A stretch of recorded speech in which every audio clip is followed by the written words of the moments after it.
आध्यात्मिक आँखाले हेर्ने एउटा सुन्दर किताब खबर.com। नमस्कार, तपाईको सुख शान्ति र प्रगतिको चाहना राख्दै आज पनि नयाँ शीर्षकको नयाँ भिडियो लिएर आइपुगेको छु। तपाईले कमेन्ट बक्समा लेख्नु भएको प्रश्नको आधारमा, जिज्ञासाको आधारमा मैले आज यो भिडियो तपाईका लागि निर्माण गर्दैछु। घरमा पुतली आयो भने के हुन्छ? घरमा भ्यागुतो आउँदा के हुन्छ? बिरालो बार आइरहँदा के हुन्छ? थुप्रै विषयवस्तुसँग सम्बन्धित मैले भिडियोहरू अपलोड गरिसकेपछि धेरै मित्रहरूले घरमा पुतली आयो भने के हुन्छ भनेर लेख्नुभयो। त्यसपछि मैले आज यो विषयवस्तु तपाईका लागि छनौट गरेको छु।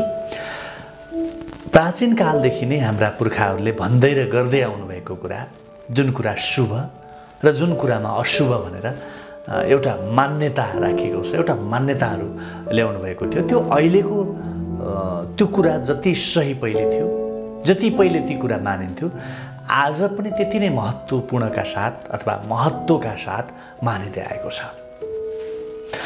प्रकृतिबाट हामीलाई नकारात्मक र सकारात्मक र दुई प्रकारका ऊर्जाहरू अथवा ती ऊर्जाको सञ्चार अथवा सकारात्मक र नकारात्मक गरेर दुई प्रकारका ऊर्जाको सञ्चार प्राप्त हुने गर्छ, जसलाई हामी यो शुभ र अशुभ भनेर जान्ने गरेका छौँ। शुभ र अशुभ भनेर बुझ्ने गरेका छौँ, जान्ने गरेका छौँ, मान्ने गरेका छौँ, हैन? प्राय व्यक्तिले भन्ने गर्छन् यो सब बकवास हो। कतिपय व्यक्तिहरू जसले धर्म, शास्त्र, परम्परालाई नमानेर, रीतिरिवाजलाई नमान्ने, प्राचीन प्रचलनहरूलाई नमान्ने जुन एक खालको पुस्ता छ, ती पुस्ताहरूले चाहिँ यो बकवास हो भनेर पनि भन्नुहुन्छ। केही फरक पर्दैन पनि भन्नुहुन्छ। तर तपाईले ख्याल गर्नुहोला, जब हामी जहाँ एकदमै अशुभ कुरा गर्छौँ त्यहाँ मान्छेको वरिपरि नेगेटिभ एनर्जी प्रशस्त हुने गर्छ। यो बिग्रियो, यो भएन, यो खत्तम, यो हुँदैन। तपाईँ यो कुरा गर्दै जानुहोस्, त्यहाँ परिणाम पनि नकारात्मक हुँदै जान्छ, अशुभ मात्रै हुँदै जान्छ, नेगेटिभ एनर्जी मात्रै प्रशस्त हुने गर्छ त्यहाँ। जसकारण त्यस ठाउँ वरिपरि नराम्रा घटनाहरू घट्ने गर्छ, मारपिट, झैझगडा आदि इत्यादि। जति बेला पनि नकारात्मक कुराहरू मात्रै, बिग्रेको मात्रै, भत्केको मात्रै, असफलता मात्रै, यसरी नकारात्मक पाटोलाई मात्रै बोक्दै गइयो भने त्यहाँ के हुन्छ? त्यसको परिणाम मारपिट, झगडा भनेको नकारात्मक ऊर्जाकै सञ्चार हुन्छ। त्यसैले मित्र, हामीले हाम्रो प्रकृतिको इसारा, प्रकृतिले अक्सर हामीलाई बताइरहन्छ कि हाम्रो जीवनमा के शुभ या के अशुभ हुन्छ भन्ने कुरा त उसले कुनै न कुनै रूपले बताइरहेको हुन्छ, उकलिरहेको हुन्छ, भनिरहेको हुन्छ। भगवान जब कुनै व्यक्तिप्रति प्रसन्न हुन्छन् नि, तब उसको जीवन बदलिन थाल्छ। यो दुनियाँमा कम व्यक्ति मात्र यस्ता हुन्छन् जसप्रति भगवानको ब्लेसिङ बर्सिन थाल्छ,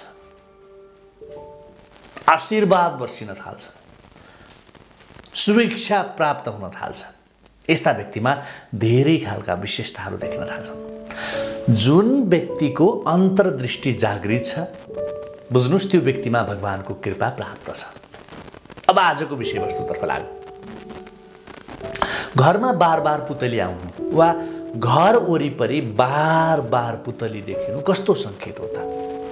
यो राम्रो सङ्केत हो कि नराम्रो सङ्केत हो? शुभ सङ्केत हो कि अशुभ सङ्केत हो त? कहिलेकाहीँ मौसम पनि पुतली आउने मौसम होइन, हैन? वरिपरि फुल बगैँचा पनि छैन, घरभित्रै बसिरहेछौँ, सिँढीमा पेटीमा बसिरहेछौँ, पुतली आयो। एकपटक त संयोगले आयो होला, बार पुतली आइरहन्छ। के हुनु हो त? के होला? यसले के सङ्केत गर्छ त? पुतली एकदमै आकर्षित जीव हो। यो आकर्षणको केन्द्र पनि मानिन्छ। यो एउटा यस्तो जीव हो जसले आकर्षित गर्छ हर कोहीलाई। र हामी सबैले आफ्नो घरको वरिपरि अथवा बगैँचामा पुतली हेर्न एकदमै रुचाउँछौँ। बालबच्चाहरू, केटाकेटीहरू, साना नानी बाबुहरू त पुतली भनेपछि हुरुक्कै हुन्छन्। तरुणा तन्नेरीहरूदेखि वृद्ध वयस्कहरूलाई पनि पुतली मनपर्छ। रङ्गी बिरङ्गी पुतली त झन् एकदमै प्यारो लाग्छ। पुतली पृथ्वीको एक भागमा मात्र नभएर पुरै विश्वमा नै पाउने जीव हो। अर्को कुरा, संसारमा जहाँ कहीँ तपाईँ जानुस् पुतली पाइन्छ। सँगै म तपाईँलाई पुतलीको रोचक तथ्यको बारेमा पनि जानकारी दिन्छु यो भिडियोमा। भिडियो अन्तसम्म हेर्नुहोला। अर्धज्ञान विश्वमान हुन्छ, सबै कुरा म तपाईँलाई बुझ्ने गरी बताउनेछु। पुतलीको बारेमा भनिन्छ कि उसको मुख अगाडि एउटा लामो एन्टिना बनेको हुन्छ, जसका कारण पुतलीले एकदमै टाढाबाट नै फुलको बास्ना थाहा पाउँछ। त्यो एउटा एन्टेना जस्तो जसमा क्षमता हुन्छ, त्यसले टाढैबाट थाहा पाउँछ कि त्यहाँ फुलको सुगन्ध छ, फुलको बास्ना छ, फुलको रस छ। पुतलीको मस्तिष्क पनि एकदमै तीव्र हुने गर्छ। अर्को कुरा, पुतली चिसो रगत भएको, चिसो खुन भएको जीवहरूको महत्त्वपूर्ण कुरा। पुतली तब मात्र उड्न सक्छ जब उसको शरीरको तापक्रम 29 डिग्री सेल्सियस भन्दा बढी हुन्छ। पुतलीले आफ्नो उडाइ 3000 फिटको उचाइसम्म पुर्याउन सक्छ। भनेको ऊ 3000 फिट माथिसम्म ऊ उड्न सक्छ, आफ्ना पखेटाहरू फटफटाएर उड्न सक्छ। पुतलीको पखेटा र खुट्टामा हल्का कपास र धुलो जस्तो कण हुने गर्छ मेरो समाजले मित्र।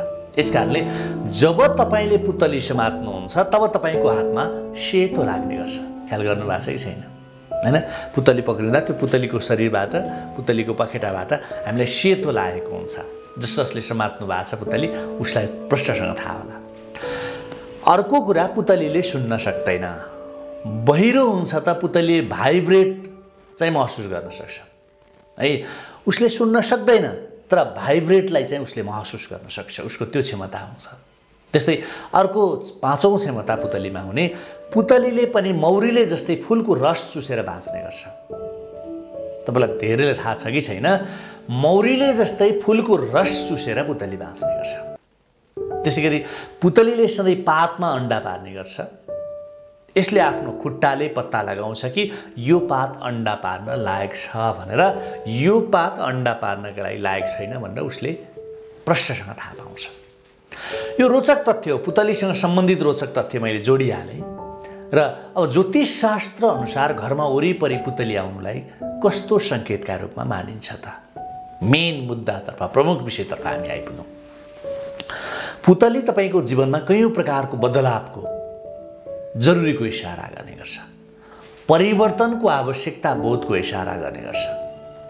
यो बदलाव तपाईँले स्वयं आफैमा गर्नुपर्ने जरुरी हुन्छ मेरो समाजले मित्र। सायद तपाईँले आफ्नो मनमा केही पुरानो घटना लिएर बस्नुभएको छ जसले तपाईँलाई अगाडि बढ्न रोकिरहेको छ, हैन? भने तपाईँलाई त्यस अतीतबाट निक्लनु एकदमै आवश्यक छ। पुतली घरमा आउनु भनेको केही नयाँ सम्भावनाको सङ्केत दिनु हो। तपाईँले बुझ्नुहोला, केही नयाँ हो, तपाईँबाट केही नयाँपनको महसुस गर्ने समय भएको छ। अब केही ठुलो परिवर्तन तपाईँमा हुँदैछ।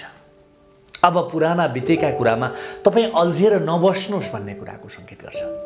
नयाँ कार्यको सुरुवात गर्नुहोस्। अब विगतका ती चिजहरूलाई, विगतका अनुभवहरूलाई, विगतका किताबहरूलाई, विगतका गाथाहरूलाई, विगतका घटनाहरूलाई भुलिदिनुहोस्। आफूलाई परिवर्तन गर्नुहोस् भन्ने कुराको सङ्केत बार बार पुतलीले दिइरहेको हुन्छ। तपाईँको घरमा बार बार पुतली आइरहेको छ भने तपाईँ बुझ्नुहोस् तपाईँले आफूमा बदलाव ल्याउन जरुरी छ। अब बुझ्नुहोस् कि तपाईँ र तपाईँको घर परिवारमा सकारात्मक ऊर्जा प्राप्त हुँदैछ। पुतली त्यत्तिकै घरमा आउँदैन। तपाईँको घरमा यदि सकारात्मक ऊर्जा प्रशस्त छ भने र तपाईँको घरलाई सकारात्मक ऊर्जा प्राप्त हुँदैछ भने मात्रै पुतली आउँछ। तपाईँले कयौँ ठाउँमा देख्नुभएको होला, घरमा होस् या अफिसमा पुतलीको फोटो पनि झुन्ड्याउने गरिन्छ। कति ठाउँमा नेपाली समाजमा पनि यो विकसित हुँदै आइरहेको छ। फोटो नै पुतलीको फोटो राखिएको हुन्छ कति घर अफिसमा। अब म तपाईँलाई बताउँछु कि घरमा टाँसेको पुतलीको फोटोको के महत्त्व छ त।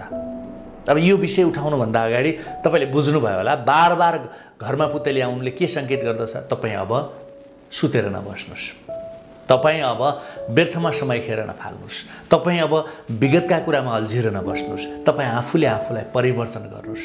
अब तपाईँ जाग्ने बेला भएको छ, केही नयाँ परिवर्तन तपाईँमा हुनेवाला छ। तपाईँ मौन बस्ने बेला छैन।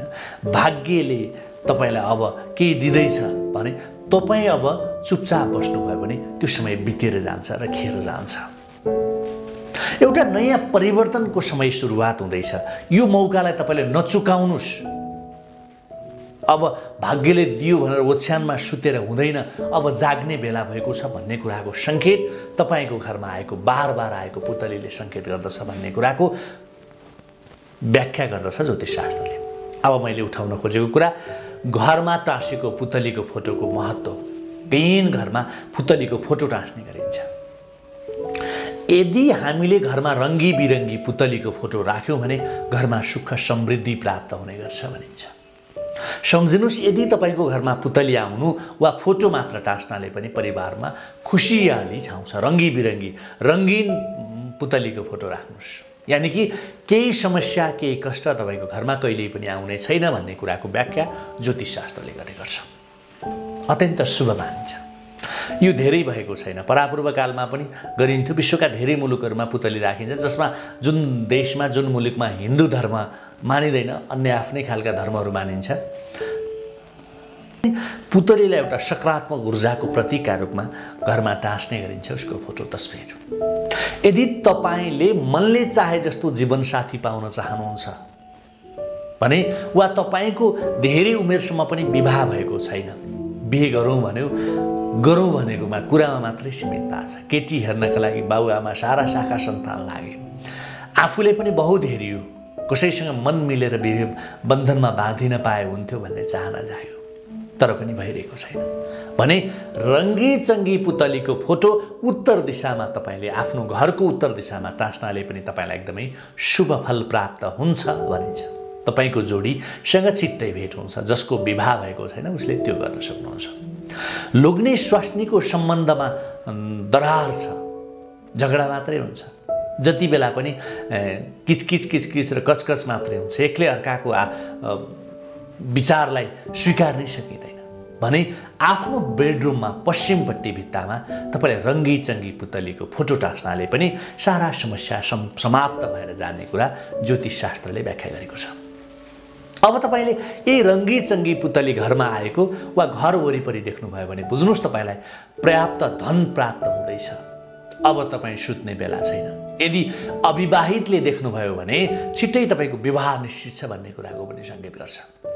यदि अविवाहित कन्याले अविवाहित स्त्रीले आफ्नो घरमा पुतली आएको बार पुतली आएको देख्नुभयो भने अब तपाईँको लागि विवाहको मौसम सुरु हुँदैछ भन्ने कुराको सङ्केत गर्छ। तर यदि विवाहितले देख्नुभयो भने बुझ्नुहोस् तपाईँहरूको सम्बन्ध अझ सुमधुर बन्दैछ, अर्थात् पति पत्नीमा एकअर्काको विश्वास अझै प्रगाढ भएर जानेछ भन्ने कुराको सङ्केत गर्दछ। तपाईँहरूले चाहेको जस्तो नयाँ सदस्यको आगमनको सङ्केत पनि गर्दछ। तर यदि कुनै बाध्यात्मक कारणले बिछोड भएका श्रीमान श्रीमतीले देखेमा, जोसँग आफ्नै बाध्यता र व्यवस्थाका कारणले आफ्नो श्रीमानसँग आफ्नो श्रीमतीसँग अलग भएका व्यक्तिले पुतली बार आएको देख्नुभएमा बुझ्नुहोस् तपाईँको मिलन हुँदैछ भन्ने कुराको सङ्केत गर्छ। तपाईँलाई मन चाहे जस्तो सन्तान प्राप्त हुँदैछ भन्ने कुराको पनि सङ्केत गर्दैछ। विवाहित श्रीमान श्रीमती जसले सँगै हुनुहुन्छ, साथमै हुनुहुन्छ, उहाँहरूले देख्नुभयो भने यो कुराको सङ्केत गर्छ। अर्को ध्यान दिनुपर्ने कुरा, पुतलीको फोटो घरमा राख्दा चाहिँ पुतलीहरू जोडी सङ्ख्यामा राख्नुहोस् है, जोर सङ्ख्यामा राख्नुहोस्। 2वटा, 4वटा, 6वटा, 8वटा, 10वटा, 12वटा, 14वटा, 15वटा तपाईँ राख्नुहोस्। बिजोर सङ्ख्यामा पुतली कहिल्यै पनि नराख्नुहोस्। यसो गर्नाले तपाईँलाई लाभ हुन्छ। जोर सङ्ख्यामा तपाईँले पुतलीको तस्बिर घरमा राख्दा यसले पनि तपाईँको घरमा पोजिटिभ इनर्जी सञ्चारित गर्छ, सकारात्मक ऊर्जा सञ्चार गर्छ। जस्तो लाग्यो आजको विषयवस्तु। यहीँ सकिन्छ आजको विषयवस्तु। त्यसैले एउटा झुसिल किरो पुतली बन्न त्यति सजिलो छैन। पुतली बन्नका लागि पुतलीले एउटा झुसिल किरोले पुतली बन्नका लागि कति कठोर सङ्घर्ष गर्छ भन्ने कुरा कति मित्रहरूले थाहा पाइसक्नु भएको छ। त्यसैले पुतली घरमा आउनु एकदमै राम्रो। आजको विषयवस्तु यही सकिन्छ। तपाईँबाट प्रतिक्रियाको आशा राख्छु। मेरो च्यानललाई सब्स्क्राइब गरेर नजिक रहेको घन्टी दबाउनु पर्ने नबिर्सनुहोला। अहिले भने छुट्ने अनुमति मागे। जय होस्। आध्यात्मिक आँखाले हेर्ने एउटा सुन्दर किताब खबर.com।